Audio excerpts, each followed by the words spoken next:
মোদের নয়ন মনে শহীদ হয়েছ তুমি এটাই জানি, শহীদ হয়েছ তুমি এটাই জানি।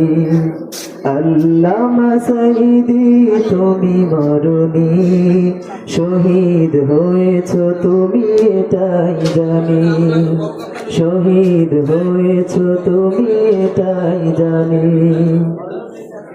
দেখা তো হবে না আর এই জীবনে, দেখা হবে জান্নাতে ফুল বাগানে, দেখা তো হবে না আর এই জীবনে, দেখা হবে জান্নাতে ফুল বাগানে। এ আশা কবুল করো আল্লাহ তুমি, শহীদ হয়েছ তুমি এটাই জানি, শহীদ হয়েছ তুমি এটা